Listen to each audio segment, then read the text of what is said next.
Dyson, the company best known for making vacuum cleaners and hair dryers, have recently announced that they're cutting their £2.5 billion electric vehicle project. A lot of the news outlets are reporting that this means bad news and that the EV bubble is bursting. So we're going to talk about Dyson in particular, what their aim was, and why they've decided to cancel their electric car program, and what it means for the industry at large. But before we get started, we want to take a moment and say thank you for watching. If you're new, take a moment and hit that subscribe button and the bell icon so you don't miss our future videos.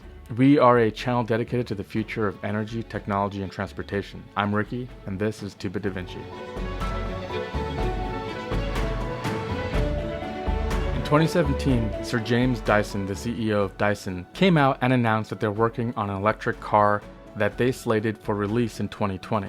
This was 3 years ago, and they said they had been secretly working on the project for about 2 years before that. They had allotted 400 engineers and team members to the project and hoped that they would be able to build their car and mass produce it by 2020. So in the recent report here in October of 2019, Dyson says that they had a car that they actually were able to build, so it wasn't an engineering and design challenge, but they were unable to make the car commercially viable.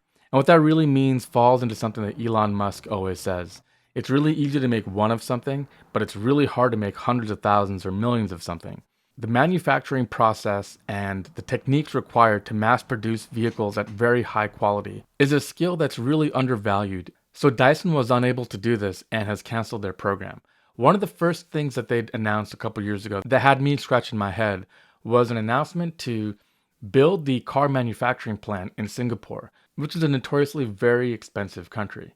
Singapore, as small as it is, has a very high cost of living, and labor rates are also equivalently high. For those reasons, it didn't really make that much sense that Dyson would choose Singapore when most companies choose places like China with wide open spaces and a relatively lower labor rate. In fact, Ford, who actually manufactured cars in Singapore, pulled out about 40 years ago for this reason, and I can't imagine it's gotten much cheaper since then. But the good news is that Dyson has announced that they are going to continue their £2.5 billion investment into other technologies such as solid-state batteries, machine learning, and robotics. Now, all three of those areas are going to be deeply crucial for electric vehicles. So while they're not going to make cars themselves, it sounds like the research and development that they're going to pursue will in fact potentially make them a component supplier to other companies that are making electric vehicles. A Yahoo Finance article conflates this idea that Dyson is canceling their electric vehicle program and companies making EVs struggling in China to say that the EV bubble is bursting. That's probably the bigger story here, and if that's true or not. It's interesting that they would go immediately to this news and kind of conflate the two, because Dyson didn't claim that they're canceling their EV program because they don't believe there's going to be enough demand. Their problem was commercial viability. And what that really probably means is whatever car they came up with would possibly be so expensive due to very costly manufacturing processes and expensive components like batteries, since they're not investing in batteries yet, that whatever end product would just cost too much to be able to sell in any kind of volume. And that's really what commercial viability means. In business, you have to figure out how many you want to sell and what kind of profit margins you're going to have, and determine if the sales times profit will be enough to keep your company afloat. And Dyson believed they probably couldn't get the cost down low enough or be able to manufacture in high enough volume to make this business lucrative. And instead, they've decided they're going to be a research and development company in the outskirts of the EV world. Now, it is true that there has been some turmoil in China, but that news is something that we have to probably dig in deeper into. Companies like NIO, who have suffered and who currently make about half of the world's EVs, have shown that their stocks have taken hits because of sales. But it's really difficult to fully understand the Chinese market because the Chinese government has provided deep subsidies to companies and customers to promote the EV market in China. They identified that this is a burgeoning industry and that they wanted to get into it, and they wanted to be a front runner in this new market. They had a very similar tactic with solar panels. When they saw that solar was becoming increasingly popular, they flooded the market and made it very cheap and cost effective for companies to manufacture solar panels in China.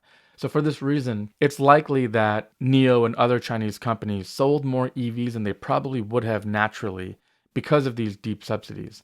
And now that the Chinese government is cutting back on that due to other slowdowns in their economy in general, that this ripple has caused some negative effects in their market at large. This is one of the dangers of over-government intervention and regulation in industries and markets, because when they're in and providing subsidies, we don't truly know just how viable a company or a business might be. And when the government subsidies end, we don't really have a better idea then of continued success or if it was just a bubble waiting to burst. Now, in comparison, the US does have subsidies for EV sales. They have subsidies for other things as well. But for Tesla, that's drying up. December 31st, 2019 will be the last of the Tesla subsidies at a quarter of their original amount. In 2020 and forward, there will be no federal subsidies for Tesla car sales. But Tesla doesn't seem to have this problem, and their demand is high, and in fact, they're introducing new models. So unlike the Chinese companies, Tesla has introduced a new model, the Model Y, which should go into full rate production in 2020, and they're about to unveil the Tesla pickup truck in November sometime. So they're going the other direction.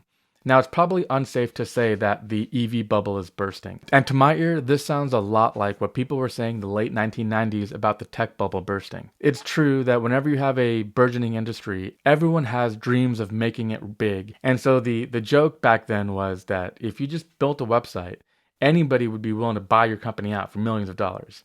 And this led to a bubble, for sure. But it would be unfair to say that the tech bubble of the late 1990s spelled doom for the tech company. Because in the last 20 years since that first bubble, tech companies absolutely dominate the planet. The biggest, most influential companies in the last 20 years are all tech companies. Amazon, Google, Facebook, Apple, Microsoft.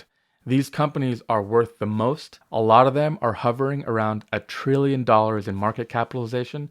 So anybody who told you that the tech bubble is doomed and that tech is dead would be eating crow in 2020. And this is exactly the same thing that's happening now. Sure, we had countries and companies that were probably too overzealous and jumped in too big into EVs, but that does anything but sound a death knell for the industry at large. Electric vehicles are just getting started. If you look at companies like Volkswagen and Chevrolet, they're starting to make much bigger investments into EVs, and that is not going to change anytime soon. So anybody who thought the tech was dead after the bubble 20 years ago and would not invest in any of the tech companies probably isn't very happy about that decision. And the same is going to be true here. I do think that this is going to have bigger impacts to the world market at large. For one, the Yahoo article claims that tech funding for startups for EVs is going to dry up in the next couple of years. And I think that might be partially true because there's probably room for a couple of tech companies. Rivian jumps out as a great contender for a successful formula. But there's going to be a lot of these new startups that just aren't going to master this. Making cars is not like making a cell phone or making an app.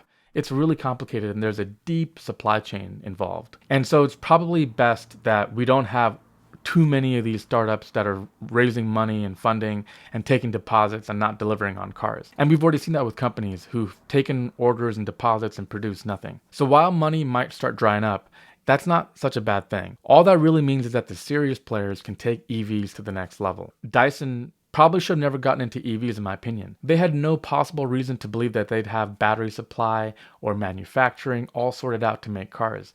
That was probably a bad idea. Instead, they should become a component manufacturer. Maybe Dyson becomes the go-to company to get electric motors. If you're like me and you have a Dyson vacuum, I just love how that motor sounds when you turn it on. It sounds so futuristic. And Dyson really knows what they're doing with electric motors and motor controllers for optimum performance and power and efficiency. And maybe they take that, they scale it up, and they can become the go-to company for motors for electric cars. And if they're investing into solid-state battery research, maybe they can grow that business over time and eventually become a big-time battery supplier as well. Those kinds of moves make much more business sense for Dyson. The same can probably be said about Apple, who at one point was working on electric cars. And again, I don't know why they would. For a company that's having trouble building keyboards in their MacBooks, I'm not sure that electric cars are really something that they should pursue, and I don't think they are. But instead, what these companies can do is provide what they do really well and be a component manufacturer for electric vehicle companies. Maybe Apple can sell a new car operating system or different services or entertainment for cars, but it doesn't really make that much sense for them to build cars. We have to stop looking at Tesla as this new startup. Tesla is an absolute powerhouse in the industry. And people who say, oh, if Tesla can do it, so can we, are sorely mistaken on just how much effort it would take to start manufacturing cars. Tesla has gone through the hardest phases and are now mass manufacturing cars and starting to make money. And yes, they're not making a profit. They are deeply investing into new gigafactories and new product lines like the Model Y. But what they're doing is really, really difficult. And it is likely that other companies are going to think twice about entering the space. But there is a ton of room around self-driving and autonomy and other aspects of this new market that other companies can get involved in. So what do you guys think? Should Dyson have ever built a car? Are you nervous or worried? Does this mean the end of EVs and the bursting of the EV bubble? Write us in the comments. Don't forget to like that video and let us know what you think. I read a lot of these articles and this one just irritated me enough for me to want to make a video to cover it, because I think it's a really unfair thing to conflate these wildly different things and to bring them together to say that the EV bubble is bursting. So we wanted to cover that for you. Don't forget to leave us your comments and hit the like button and let us know if you have other ideas for future videos. We had a poll recently for the next video that we should cover, and we're going to make that video. We're working on it now. It'll be out probably next week, but we want to engage with you guys and make the content that you want to see. So don't forget to hit subscribe and leave us your feedback. Thank you so much for watching. I'm Ricky, and this is Stupid Da Vinci.